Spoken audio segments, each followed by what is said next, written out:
Hello မင်္ဂလာပါအရေးကြနေတော့တေချာမြင်ရလားမသိဘူးနော်ဒီ1ရဲ့2ရဲ့နှက်ကတ်ထဲကရွေးထားပေးချင်နော်ပြီးရင်မော surprise လေးဒါကတော့အတူလေးပြောပြရနော်ဒီနှက်ကတ်ထဲကရွေးထားပေးပါ1 2နော်အဲ့တော့ဒါအခြေအတွက်ကိုကဘယ်လိုမျိုးလေးဆင်ခြင်ရမလဲဆိုတာပြောပြပေးပါမယ်ရပြီဆိုမောလှန်လိုက်ပါမယ်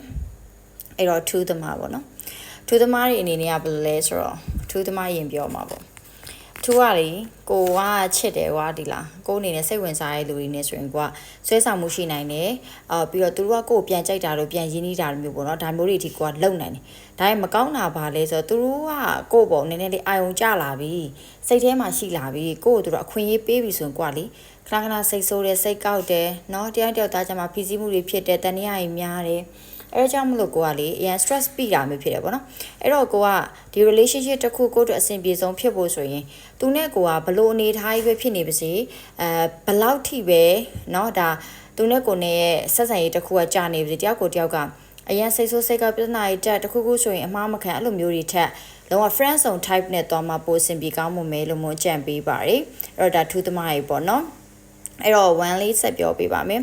1ကတော့ဘယ်လိုလဲဆိုတော့ခဏခဏပြက်နေရဒီလားခဏခဏပြက်နေရဆိုတော့ကိုကလေမပြက်နိုင်ဘူးဒါပေမဲ့ကိုယ်စိတ်တိုင်းမကြရင်ကိုကပြက်မဲဒီလား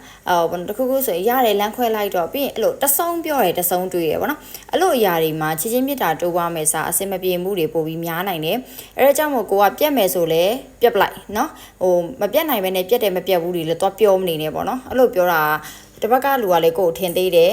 ကိုတိုင်းလည်းစိတ်ညစ်ကြတယ်ပေါ့နော်အဲ့တော့တက်နိုင်တဲ့များသူ့ဘက်ကိုဘက်ညှိပြီးတော့သွားခြင်းအပြင်ကောင်းမှုဆင်ပြေနိုင်မယ်တုံးတိုင်အောင်အရာလေးတွေနဲ့တော့ဘယ်ရာနဲ့မှအလွယ်တကူပေါ့နော်ဆုံးဖြတ်ချက်ချတာတွေအလွယ်တကူကိုယ်အနေနဲ့